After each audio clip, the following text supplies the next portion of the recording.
Okay, so up to this point with energy balances, we have talked about reference states, phase changes, changes in temperature, and changes in pressure, right? So what's the next thing that we've got to talk about? Chemical reactions. But before we get to chemical reactions, we're going to use non-ideal solutions as sort of a middle ground to get to that point. So in an ideal gas, we typically describe this as non-interacting.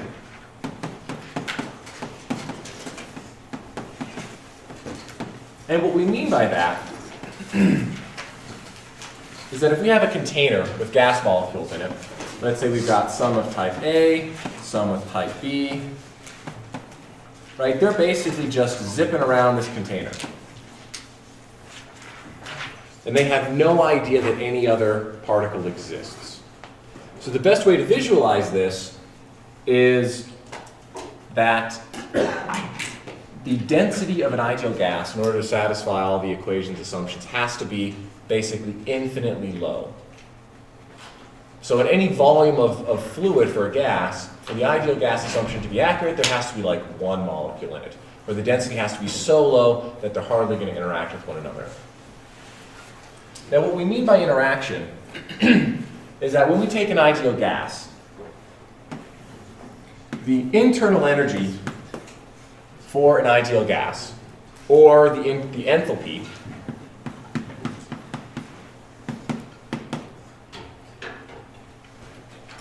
is just the total amount of energy stored by every single particle in the system, or every single particle type in the system. So another way you could write this is just saying it's the internal energy of all of the individual contributions from all of the individual particles. Now if we have a complex molecule, let's say something like pentane, 1, 2, 3, 4, 5, versus something like just helium, right?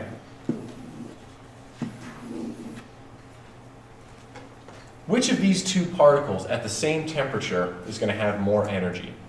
Helium or pentane? Why? It's 6 molecules. It's got 6 molecules, but what does that have to do about it? Why does it matter that we got more molecules? It's going to have like vibrational energy. And Exactly. So one, it's got more mass, right? So a baseball traveling at a particular velocity has more energy than a ping pong ball traveling at a particular velocity. But also we have a whole bunch of different bond vibrations. And here I've even simplified it down and neglected the hydrogens, right? We have vibrations this way. We have vibrations at the angles. We have rotation of the molecule, right? There's a number of different ways that I can give this molecule energy. Helium, on the other hand, is spherically symmetric. So it has no rotational degrees of freedom. The only thing helium can do is translate in the x, y, and z direction. And that's where you get that 3 halves kBT or 3 halves R as its heat capacity from your stat mechs or your physical chemistry courses if you've gotten that far. Now, the information that you have tabulated in the back of your book for the heat capacity of different gases, that is the ideal gas heat capacity. That means that you have a single pentane molecule suspended in space, and you're just keeping track of the energy to vibrate, rotate, and translate it. But you are completely neglecting the impact of having a neighboring molecule there. But ultimately, it's not a big deal, because if we are ever working with a real fluid, and this is something that you'll be doing in the Thermo 2 class, when you're working with real gases and real fluids, what you'll end up doing is even if you have a dense mixture, where you have lots of particles interacting that are close together, if you want to calculate how the enthalpy changes as a function of temperature, all you need to do is actually just depressurize it till you get to the ideal gas state, heat it up because we have information for the ideal gas heat capacity, and then repressurize the system, right? Because we can choose a path. So ideal gas heat capacities are extremely useful because we want to know how that individual molecule behaves all on its own. Now, as a step up, so these are gases. Now, in liquids,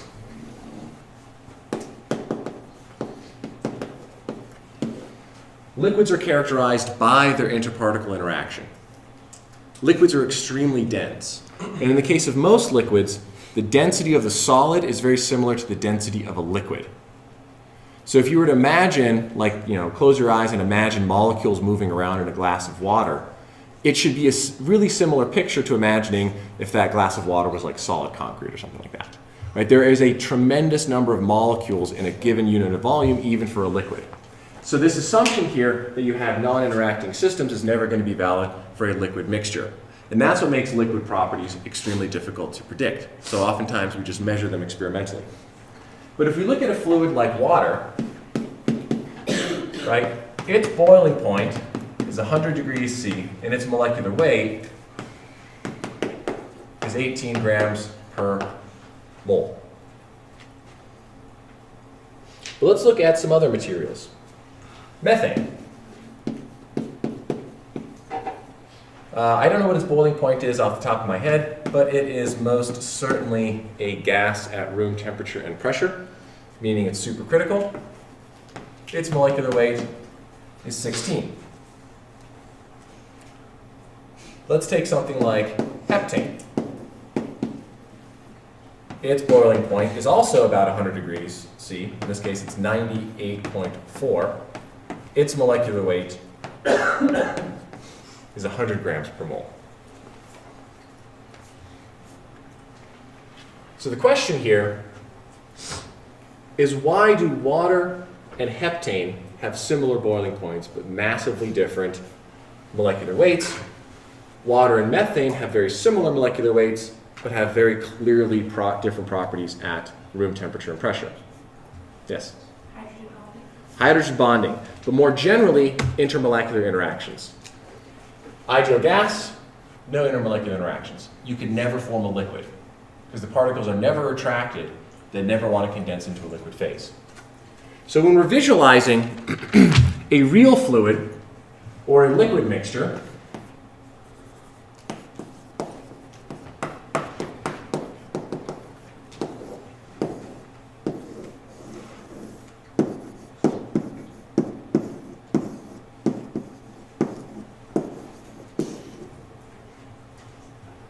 we not only have the individual energy of the A molecules and the B molecules, right? So in this case, the internal energy is going to be the summation of all of the energy of all of the individual contributions, plus some sort of a function of all of the positions of all of the molecules.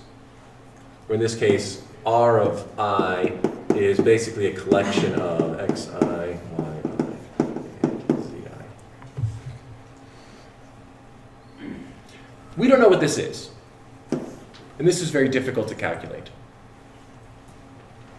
And the field of study of statistical mechanics is basically focused on trying to better understand how we can relate the position of molecules back to the total energy of the system.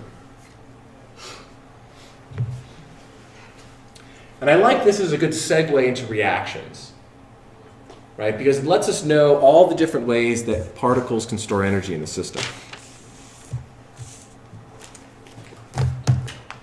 So one example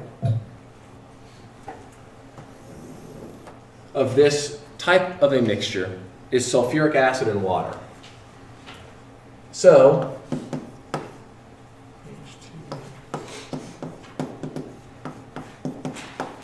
when sulfuric acid dissolves,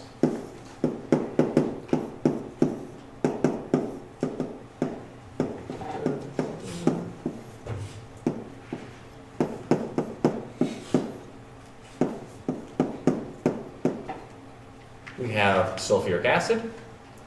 When we dissolve it into water,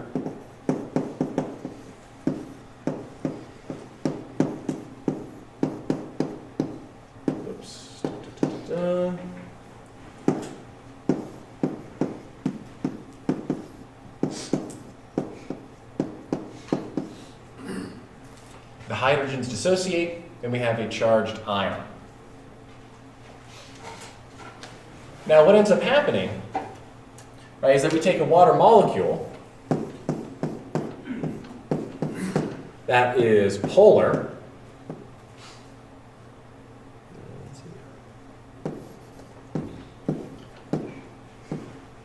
So we have a positive end and a negative end. The water itself then would organize around the sulfate. In this case, we would take the positive side of the water and move it to the negative side of these different individual ions. So it would organize something like this, right, where you'd have all of the H's kind of clumped up closely around the O minuses.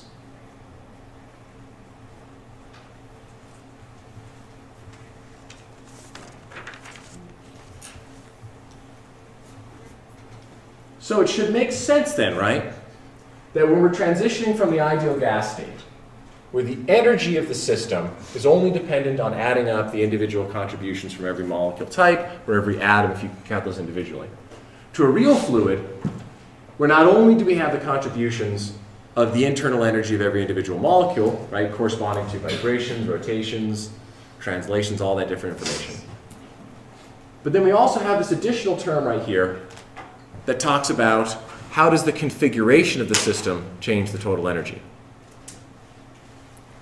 Because when I add in a sulfate or sulfuric acid to water, I am modifying how water wants to behave. Right? Water wants to reorganize in order to solubilize this sulfate ion. Same thing with the H pluses, right? The H pluses that dissociate, they also cause a perturbation in water structure. So we would expect that in a real fluid, the internal energy is going to be a function of not only the individual contributions, but how those individual contributions modify the overall structure and behavior and interactions of the material. Right? Because if we can accept the fact that the interparticle interactions, or hydrogen bonding, allow water to be a liquid at room temperature and pressure with only a molecular weight of 18, whereas heptane, to obtain a very similar property, takes all the way up to 100 grams per mole. Right? So the van der Waals interactions in heptane are much, much weaker than the polar interactions or hydrogen bond interactions in water itself. Right? So if we accept this fact, then we also have to accept the fact that if I mix two things together, I'm always going to be messing up the energy of the system. This is called non-ideal mixing, or heated mixing. And in the case of sulfuric acid and water, what happens when I mix sulfuric acid and water? It heats up. Heats up. So what does that tell us about the property change that goes on? So when I heat things up, is that endothermic or is that exothermic? Exothermic. What does that mean? You're decreasing the energy in the system. Right, so we're going from a state of higher energy to a state of lower energy. So in the case of mixing,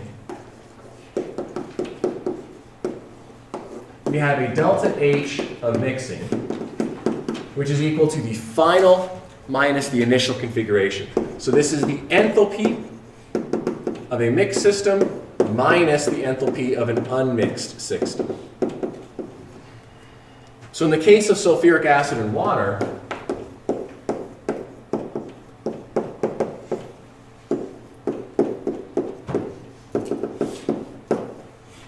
the delta H of mixing is less than 0, which means this is exothermic.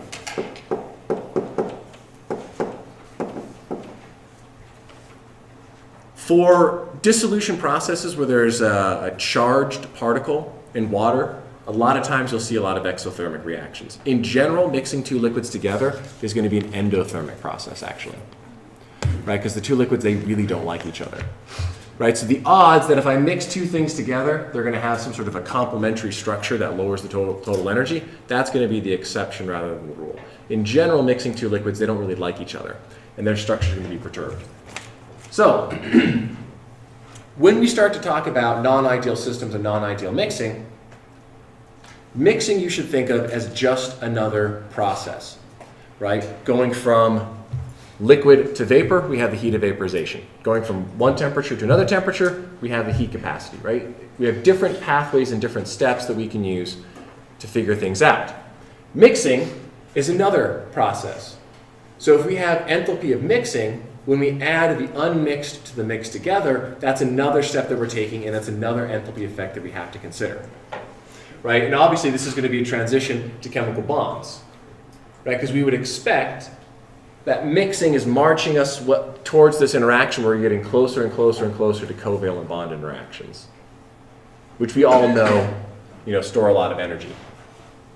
So when we have the enthalpy of mixing is less than 0, that means that the energy of the unmixed system is larger than the energy of the mixed system. For an endothermic system,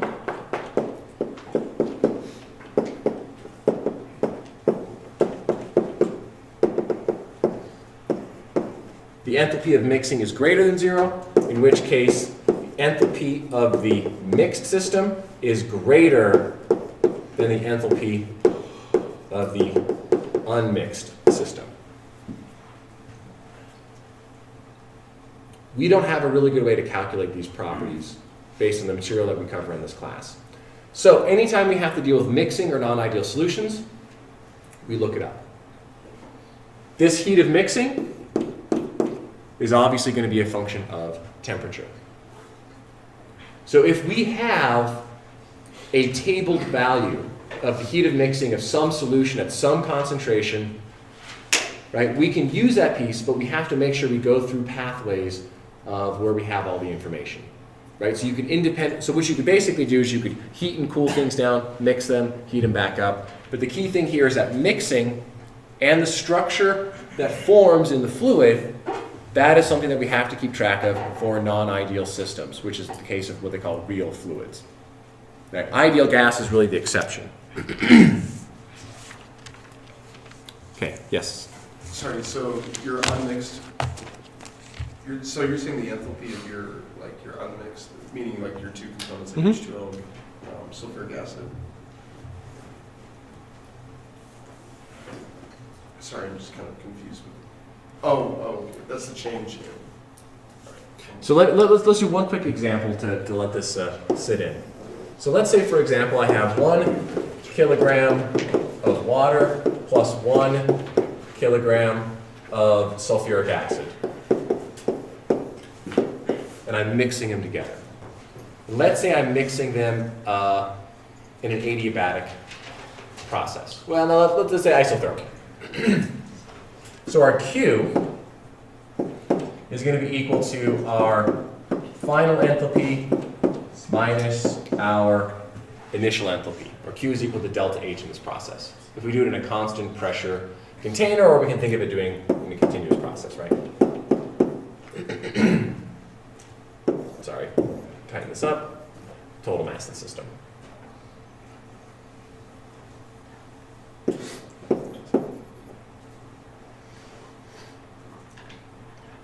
So what we would need to do then is find a way to take this structure and put it into here.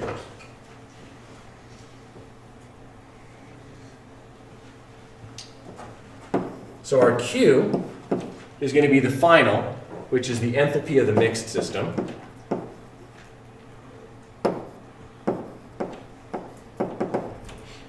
Our initial is going to be the mass of the water times the enthalpy of the water plus the mass of the acid times by the enthalpy of the acid.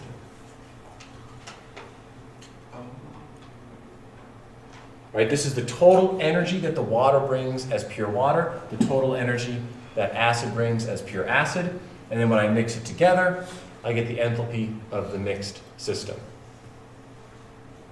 So depending on what you're asked for, maybe you'll be solving for this, maybe you'll be solving for this. Could go either way.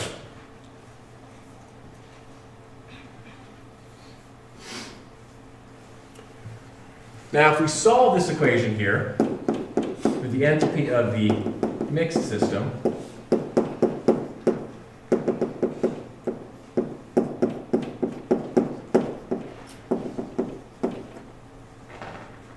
it simplifies out pretty nicely. Right, this plus enthalpy mixed, unmixed is equal to this one here. So our Q is just equal to mass flow rate, or the mass of the two components, times the enthalpy of mixing. Right. So in the case of sulfuric acid and water, right? We've already determined that this is exothermic, so this is negative, which means our Q is negative. Does that make sense? Right? Because we actually have to take energy out of the system in order to keep it isothermal. So what's happening here then is that the water and sulfuric acid, right, they're moving to a lower energy state, which means there's a surplus of energy floating around. That energy can go one of two places. One, we can pull it out of the system in the form of Q, heat, right, keeping the system isothermal. If you have Q is equal to 0, then that energy then goes into heating the system up. It's the same exact idea behind a flame, right? When you're burning a hydrocarbon fuel, you're releasing energy in those CH bonds, and you're putting them into CO bonds and HO bonds of CO2 and water. Those are low energy bonds. So what ends up happening is you have the surplus of energy as a result of burning this fuel. And instead it goes into heating up the product gases to a high temperature, which then get to a high enough temperature that they start emitting light, and then you can see the flame itself. So the flame, when you're burning something, is the emission of the hot gases that have formed. That's what the flame is. It's not a physical object, it's just the gases are so hot and such a high temperature, they're giving off energy in the form of light. Sort of like the sun, but not as hot. How do we feel about this? Everybody feel good? Right, it's just another thing we have to keep track of. Now, that transitions us into reaction systems. So what we'll be talking about in reacting systems is not the procedure now that I would recommend. But we're going to be taking a similar approach to how we did with material balances. Right, when we first started talking about material balances, we started talking about molecule balances and mole balances and mass balances, right? And then we talked about atom balances, and that was really the really useful technique and strategy. So there's a parallel in reacting systems. What we're going to be talking about now is the convention that we'll all be most familiar with, talking about heats of reaction. But moving forward, when the problems get complicated, we'll be introducing additional strategies that are a little bit more useful for solving complex problems. Right? This is sort of the simplified way for these balances that we may have seen before. So if we have, let's see, reacting systems.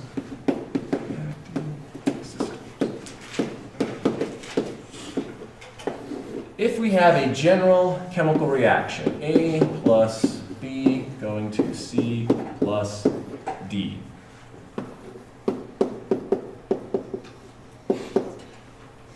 How do I calculate my heat of reaction? The enthalpy of the products minus the Yep, delta is always final minus initial, so it's the enthalpy of everything that is formed minus the enthalpy of everything that is consumed. Exactly the same idea here. Enthalpy of everything that's mixed minus unmixed, right? Final minus initial. In this case here, we're describing or we're defining the heat of mixing as the difference between the mixed and the unmixed. Same way like we're defining the heat of vaporization. Vapor minus liquid. It's a definition. In the case of this reaction, I have defined my initial and final based on the arrow that I have drawn here. Final and initial. So in the case of delta H reaction, it's always final minus initial, but we have to rely on a notation that is going to be consistent with all of our reacting systems. So in this scenario here, we use this notation. Is that a Z? That is nu, the stoichiometric coefficient. I'll get rid of that little long tail there.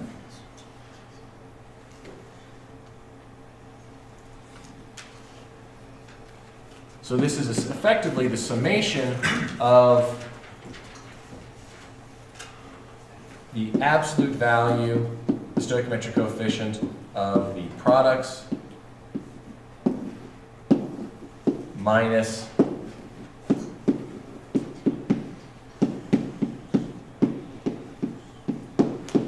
the reactants. Right, but the sign convention here for the stoichiometric coefficient makes this really easy. We can write this in a compact form. Right, so what's the stoichiometric coefficient of D? 1. B. Minus There we go. So all the heat of reaction is doing is saying, what is the total energy stored in all of the bonds of C and D, and how is that compared to the total energy stored in the bonds with A and B? The same rules apply here, right? And this is sometimes always a little bit counterintuitive, right? Heat of reaction is negative, exothermic. Heat of reaction is positive, it's endothermic, right?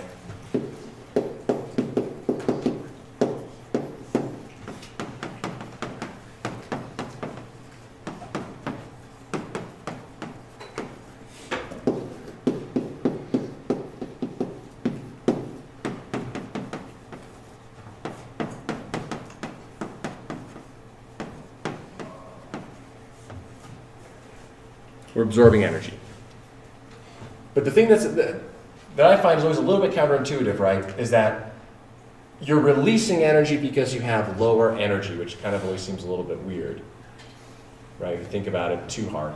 But basically the idea there, right, is that when you're taking the bonds in A and B and you're forming these new chemical bonds, if there's an excess amount of energy that doesn't go into creating those bonds, it has to go somewhere. It either heats up the materials or it goes out and gets pulled out into the system surroundings. But the idea is exactly the same as here, except instead of these intermolecular interactions, you have electronic interactions that are covalent bonds. It doesn't have to be covalent, it could be ionic bonds, other different types as well. So in general, our goal a lot of times as chemical engineers, especially for chemical synthesis, is we want to take cheap, readily available chemicals and create big, complex molecules. Right? That would be an ideal goal where you could make a lot of profit off of it. So in general,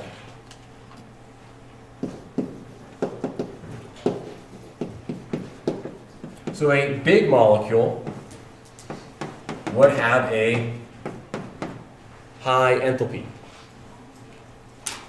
Small molecule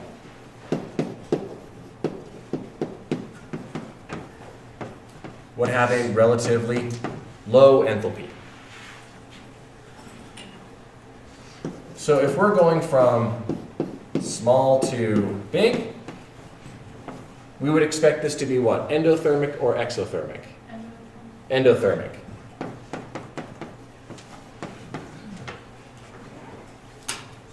If we were going from big to small, this is going to be exothermic. Now, of course, this is a vast overgeneralization, right? Because the different types of bonds really matter.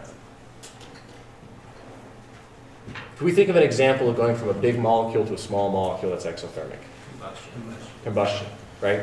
We're taking a big, high molecular weight hydrocarbon, or even small, like in the case of methane, right? In this case here, we're synthesizing some sort of a specialty chemical, right? Where we're taking individual building blocks and putting them together in new and different and interesting ways, right? And especially too, right? Because if we wanted to make a complex molecule, right, it's probably going to be a molecule that doesn't spontaneously form no matter what. And if it doesn't spontaneously form, that probably means over time, you know, it's going to be worked back the other way. So if you think about like crude oil and hydrocarbons or coal, all of those high energy bonds that might be valuable for some sort of a commodity chemical, well, they've probably already gone broken down into the low energy state because they've been sitting in the ground for millions of years. And so when we get that oil out, we want to push everything back to a larger compound that we can use more usefully for other chemical synthesis. Or in the case of a lot of polymerization prerequisites, right? We want to take a small stable molecule and convert it to a bigger unstable molecule so that polymerizations happen really quickly, or you can make reactions go very easily. Right? So we oftentimes want to get to this situation here, and we accomplish that by usually burning a fossil fuel to provide the energy.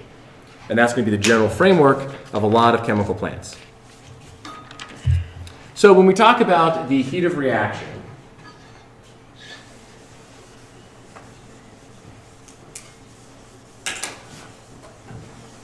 we need to keep track of what we are referring to. So let's modify our equation a little bit. A plus 2B goes to C plus D. And let's just say that the delta H of reaction for this process here is equal to minus 100 kilojoules per mole. Per mole of what is the real question. Is it of A, is it of B, is it of C, is it of D? C and D.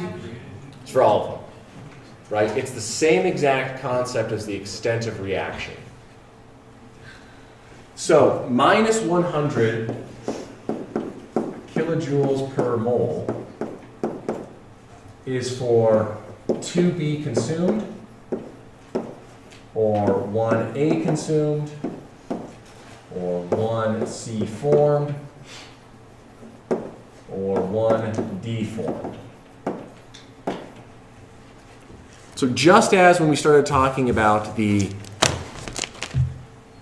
reacting system material balances, this should hopefully feel really similar to the molecule balance. Right? We've got this term right here saying how much energy is released per time this reaction progresses. It's exactly the same thing as saying, how do we relate the rate of C formation to the rate of B consumption? So hopefully this feels very familiar with the atom balance, or sorry, the molecule balance. And know that this is not the approach that's going to be the most beneficial in the long run for complex systems. Right? For simple systems, this is going to be totally fine. If I have one reaction, well-defined inlets, well-defined outlets, it's going to be totally okay.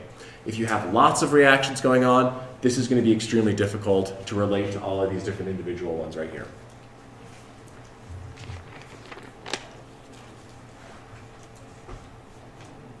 So as an example, if I have 100, or let's see what I've done, yeah, 100 moles of B consumed.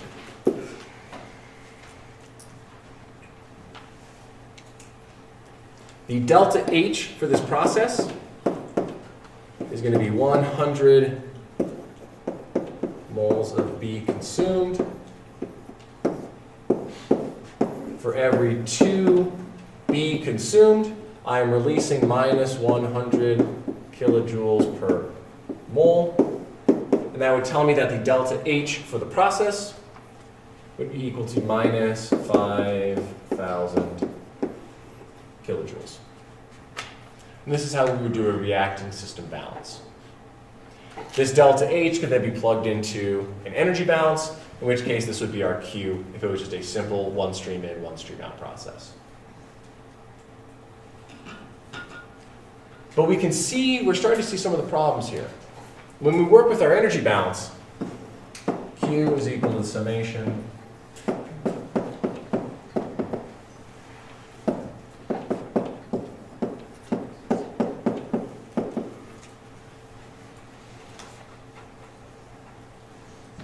if we have our general form of the energy balance here, if we have multiple streams coming in or multiple streams coming out or multiple reactions going on, we can't necessarily just apply this convention into this equation here. Right? The only way that we could simplify this is if we just have one stream in and one stream out and one reaction occurring. But as the processes get more complex, the heat of reaction methodology using to solve energy balances for reacting system is going to be really cumbersome. Exactly the same way that the molecule balance became really cumbersome when we were doing the material balances. So instead, we'll be introducing the heat of formation approach. Let's see, what should I erase?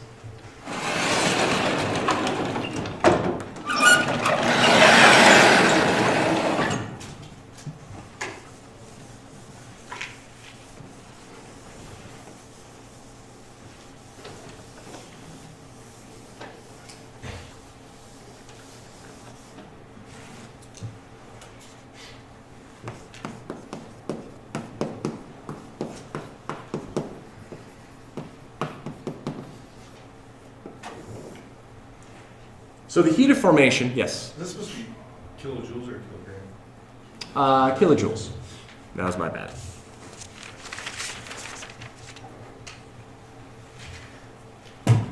So the heat of formation approach, the goal here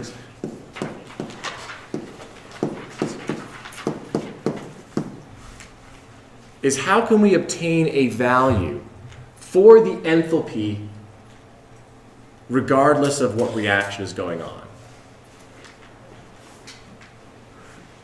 right? So we've done this, and we built our tables on Monday for a flash balance calculation, right? We assumed a reference state, and we went from H of the reference to H of the system, and we could come up with some sort of a way to get a number that we could plug into a table where we could very easily execute that energy balance, right? The exact example that we did. The problem there is that we chose our reference state. Let's say it's 20 degrees C and a liquid, right? We could have chosen that because we had the heat capacity values to go from 20 degrees C in liquid to whatever the system conditions we were at, or whatever temperature and pressure. Now the problem with reacting systems is we don't have a nice, uniform, consistent way to know what the energy is in all of the chemical bonds, right? Is the CH bond that forms in acetylene the same energy as a CH bond that forms in ethane? No, it's going to be a little bit different, right? Because the bonding structure is going to be modified. The hybridization of the electronic structure is going to be different, right? All of these things are going to affect the total energy of the system. So we don't have a good uniform way to calculate it. So instead, we decide we're going to measure it.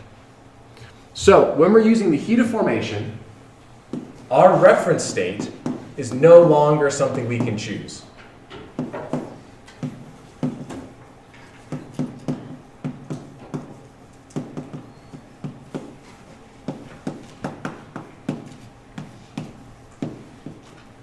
So our reference state for reacting systems is no longer something that we can conveniently select because we don't have access to the data. That's the issue.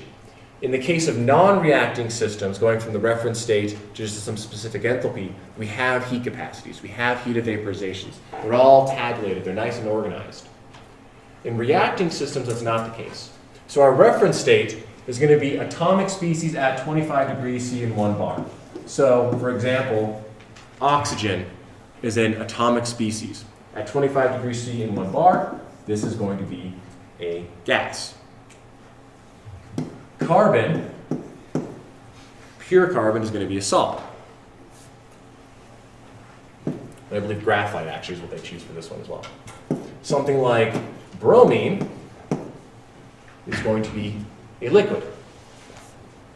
Hydrogen is going to be a gas. So the heat of formation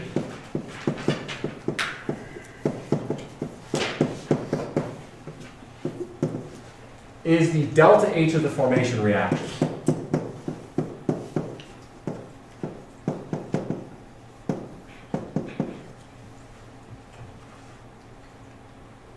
The formation reaction is going from the reference state to whatever the material that you're trying to construct is. So in the case of methane, CH4, the formation reaction is 1 solid carbon plus 2 gaseous hydrogens, and that takes us to 1 CH4, which is also going to be gas at room temperature and pressure. And this is all done at T equals 25 degrees Celsius, and the pressure is equal to 1 bar.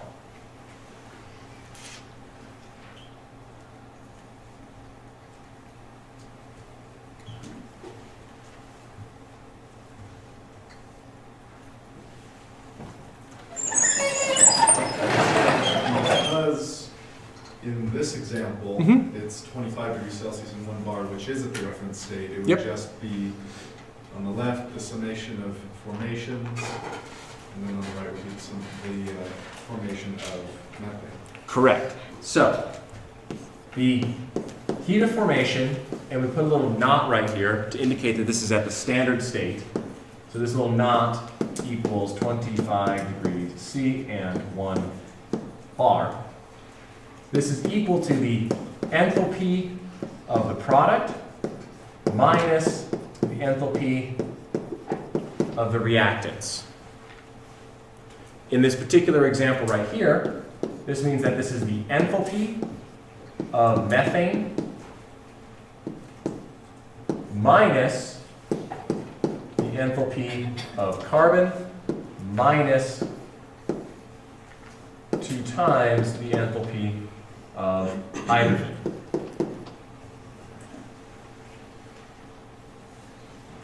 But we have chosen a reference state of the atomic species at 25 degrees C and 1 atmosphere pressure, or 1 bar pressure, to be equal to 0. Those go away. And we have a value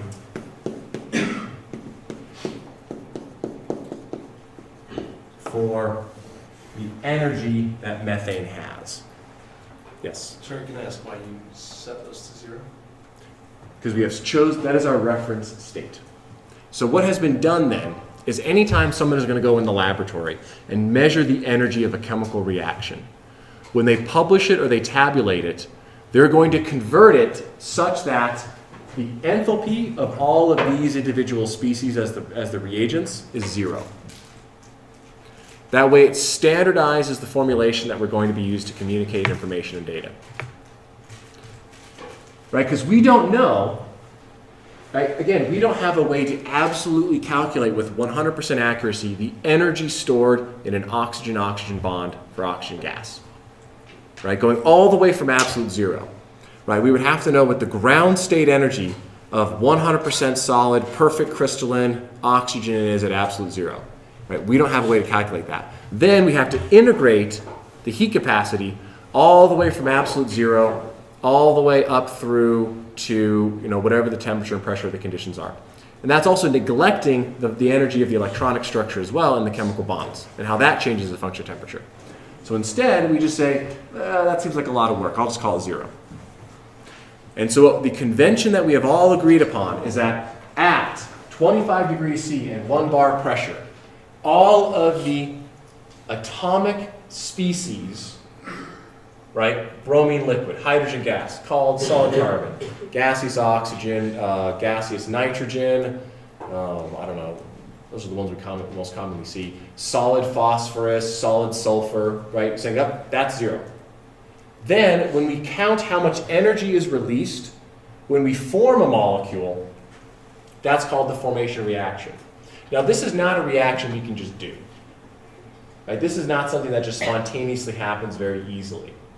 So instead, we use something called Hess's law, what we'll talk about either tomorrow or after spring break, that talks about how we can add and subtract different chemical reactions together to come up with these formation reactions. Right? This is not something we can just put a bunch of carbon, put a bunch of hydrogen into a container and hope that it spontaneously forms enough methane that we can measure the energy.